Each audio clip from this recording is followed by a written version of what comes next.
அஸ்ஸலாமு அலைக்கும் வரஹ்மத்துல்லாஹி வபரகாத்துஹு.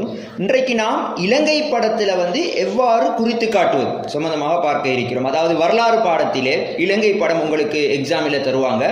அதில் நிறைய இடங்களை உங்கள்கிட்ட கேட்பாங்க, எங்கன இருக்குது அப்படின்னு சொல்லி கேட்பாங்க. அந்த இலங்கை படத்தில் வெவ்வேறு இடங்களை எவ்வாறு குறித்து காட்டுவது அது சம்பந்தமான ஒரு பதிவாகத்தான் இது உங்களுக்கு இருக்க போகிறது. அதுக்காக வேண்டிய உங்களுக்கு ஒரு ஸ்ரீலங்கா மெப் உங்களுக்கு தருவாங்க. அந்த மெப் இந்த மாதிரியான அமைப்பில் தான் இருக்கும். பாருங்க, இதோ நீங்க பாக்குறீங்க இல்லையா, இந்த மாதிரியான ஒரு மெப் ஒன்று உங்களுக்கு பாருங்க. இந்த மாதிரியான ஒரு மெப் உங்களுக்கு தந்து இதுல பல இடங்களை வரலாற்று ரீதியான சிறப்புமிக்க இடங்களை உங்கள்கிட்ட கேட்பாங்க, இது எங்கன இருக்குது. அப்ப நாம இதை கட்டாயம் அறிஞ்சிக்கணும். இது பொதுவாக 11ஆம் ஆண்டு 10ஆம் ஆண்டு, அதாவது ஓஎல்ல இது மிக முக்கியமான ஒரு கேள்வியாக, அதாவது பகுதி டூல நீங்க பாத்தீங்கன்னு சொன்னா முதலாவது உங்களுக்கு இலங்கை படம் குறித்தல், உலகப்படம் குறித்தல் கட்டாயமான வினாவுல கட்டாயம் உங்களுக்கு போட்டிப்பாங்க. அதே நேரத்தில் ஏனைய வகுப்பு மாணவர்களும் வரலாறு பாடம் கற்கும் பொழுது கட்டாயம் இதை தெரிஞ்சுக்கணும். இன்றைக்கு நாம முதலாவது என்ன செய்ய போறோம்னு சொன்னா, இந்த மெப்ல இதுல நான் முதலாவது உங்களுக்கு, அதாவது ஆறுகள் குறிக்கிறத நான் உங்களுக்கு இப்ப சொல்லி காட்ட போறேன். சரியா பார்த்துக்கொள்ளுங்க. இப்ப நான் இதை கொஞ்சம் ஜூம் பண்றேன் உங்களுக்கு விளங்குறதுக்காக வேண்டி. இப்போ பாருங்க, இதை கொஞ்சம் எப்படி பெருசாகி காட்டினேன். என்ன சொன்னா, ஒவ்வொரு ஆறுகளாக குறிச்சிட்டு வரத்துக்கு கடைசியாக உங்களுக்கு அதை சின்னதாக்கி ஒரு மொத்தமாகவும் உங்களுக்கு காட்டிடுறேன். இப்போ பாருங்க, இதில் முதலாவது முக்கியமாக உங்களுக்கு தெரிஞ்சிக்க வேண்டிய ஒரு ஆறு தான் இந்த இடத்துல பாருங்க தந்திக்கிறாங்க. இந்த தந்திக்கிறாங்க இல்லையா, இந்த ஆறு இதை கொஞ்சம் பெருசாக்குனா உங்களுக்கு லேசாகிக்கும் விளங்கிக்க விடுறதுக்கு.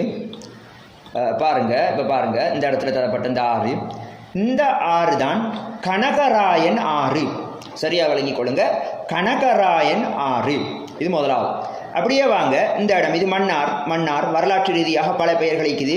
மாந்தோட்ட, மகாதித்த, மாந்தை, இலங்கையில் மிக சிறப்பு மிக்க ஒரு துறைமுகம், அதனால் பல பெயர்களை கொண்டது. இந்த இடத்துல இந்த வருது இல்லையா, இந்த ஆறு, இந்த ஆறுக்கு பெயர் தான் இந்த பொருள் இல்லையா, இந்த ஆறுக்கு பெயர் தான் மல்வத்து ஓயா அப்படின்னு சொல்லக்கூடிய ஒரு ஆறு. அருவியாறு, கதம்ப நதி அப்படின்னு சொல்லக்கூடிய பல்வேறு பெயர்களை கொண்ட ஒரு சிறப்புமிக்க ஒரு ஆறு. சரியாக நீங்க விளங்கிக் கொள்ளணும். அதுக்கு கீழே இந்த இடத்துல வரக்கூடிய இந்த ஆறு இது அதாவது மோதரகம் ஆறு அப்படின்னு சொல்லுவாங்க, மோதரகம் ஆறு. அதுக்கு பிறகு இந்த இடத்துல வரக்கூடிய இது கலா ஓயா. அதுக்கு பிறகு இங்கன ஒரு ஆறு ஒன்று வரும் உங்களுக்கு இந்த படத்தில் தரையில் எக்ஸாமுக்கு வர படங்கள் அந்த ஆறுகள் இருக்கும். சரியா, இது என்ன ஆறுன்னு சொன்னால் மீ ஓயா. அதுக்கு கீழே இந்த இடத்துல பாருங்க, இந்த ஐக்கிற ஆறு, இந்த ஆறு தெதுரு ஓயா. இந்த இடத்த டார்கெட் பண்ணி பார்த்துக்கொள்ளுங்க. இந்த ஐக்கிய இல்லையா, இது சிலாஃபம். சரியா, சலாவத்தோட்ட அப்படி சொல்லக்கூடிய பழைய பெயர் கொண்ட ஒரு முக்கியமான இடம் தான் சிலாஃபம். இதுல வரக்கூடிய இந்த ஆறு ஏன்னா தெதுரு ஓயா. அடுத்தது இந்த தரப்பட்டிக்குது இல்லையா, இந்த ஆறு மகா ஓயா. அதுக்கு பிறகு இது கொழும்பு. இந்த கொழும்புல சேரக்கூடிய இந்த ஆறு கழனி கங்கை. இதுக்கு பழைய பேர் சொல்லுவாங்க கல்யாணி நதி. சரியா, அதுக்கு பிறகு நீங்க பாருங்க, இப்படியே வந்தீங்கன்னு சொன்ன அந்த இடத்துல, அப்படியே இந்த இடத்துல சரியா கீழே இந்த பாயிண்ட்ல பாத்தீங்கன்னு சொன்னா ஒரு ஆறு நிற்குது, நீள்வள கங்கை. அப்போ இடையில உள்ள ஆறுகள் சொல்லி தருவேன் உங்களுக்கு கொஞ்சம் விளங்குறதுக்காகவே. நீங்கள் அப்படி இங்கே நேராக வந்தேன். இப்போ இடையில உள்ள ஆறுகள் சொல்லுவேன். சரியா, உங்களுக்கு இங்கே இந்த கழனி கங்கை உங்களுக்கு தெரிஞ்சிக்கும். என்ன சொன்னால் கொழும்போட இருக்குது, கொழும்புங்கிற பகுதி உங்களுக்கு தெரிஞ்சிக்கிறதால கழனி கங்கை தெரிஞ்சுப்பீங்க.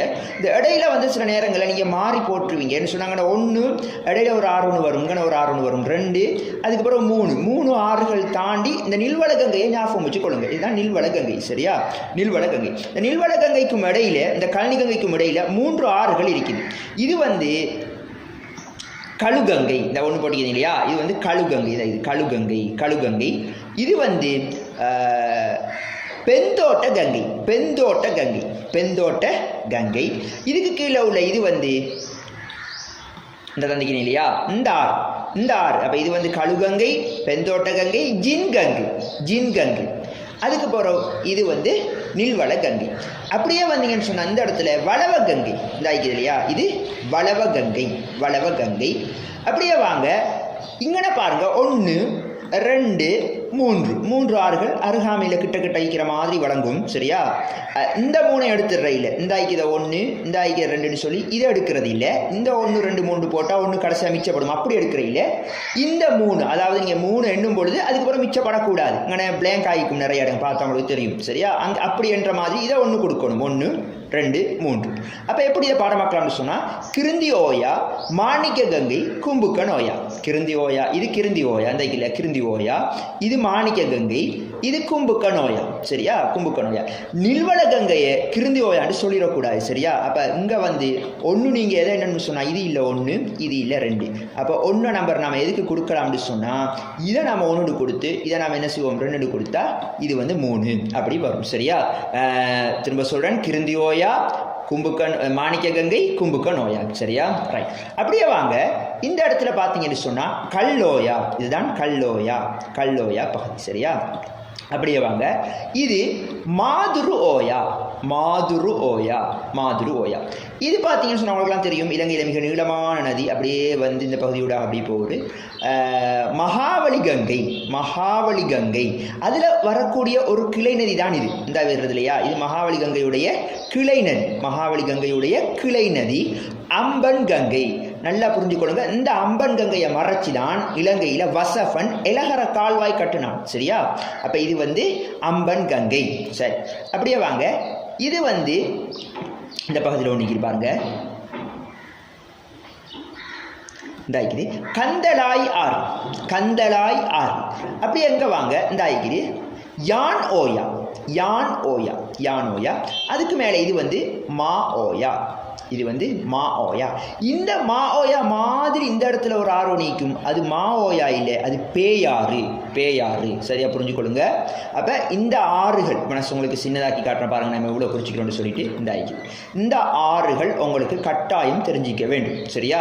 இவ்வளோ ஆறுகள் நான் வந்து உங்களுக்கு குறித்து காட்டுகிறேன். நீங்கள் கட்டாயம் இதை வந்து இந்த மெப்பை நீங்கள் எடுத்து இந்த ஆறுகளை குறித்து நீங்கள் பாடமாக்கி கொள்ளுங்க. இந்த ஆறுகளை வச்சு தான் நாம ஏனைய இடங்களை வந்து குறித்து பார்க்க போகிறோம். இந்த ஆறுகள் தெரிஞ்சிருந்தால் தான் உங்களுக்கு வந்து ஏனைய இடங்களை குறிக்கும் பொழுது இந்த இடத்துல தான் இது வந்துக்குது அப்படின்னு சொல்லி உங்களால் புரிஞ்சு கொள்ள முடியும். அதனால இந்த ஆறுகளை நீங்கள் சரியாக தெளிவாக குறித்து பாடமாக்கி கொள்ளுங்க.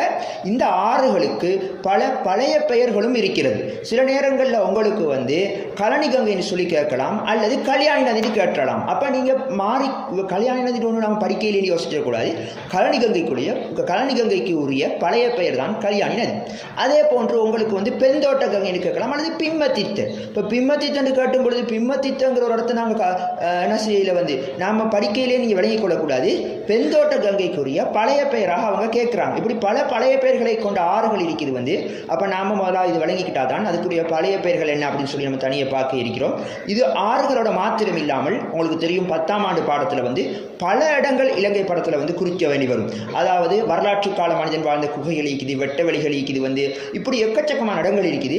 நான் ஒவ்வொன்றாக உங்களுக்கு வந்து இன்ஷால்லா சொல்லி, அதனால் இதை வந்து நீங்கள் சரியாக புரிஞ்சுக்கொள்ளுங்க, இதை பாடமாக்கி கொள்ளுங்க. தொடர்ந்து அடுத்தடுத்து வரக்கூடிய பதிவுகளை நீங்கள் பார்த்து அதில் இந்த நம்ம குறித்து காட்டக்கூடியதை நீங்களும் ஒரு மெப்படுத்து குறித்து அதையும் பாடமாக்கிட்டீங்கன்னு சொன்னால் உங்களுக்கு இலகுவாக வரலாற்று பாடத்தை வந்து உங்களால் முகம் கொடுக்க முடியும். அஸ்ஸலாமு அலைக்கும் வரஹ்மத்துல்லாஹி வபரகாத்துஹு.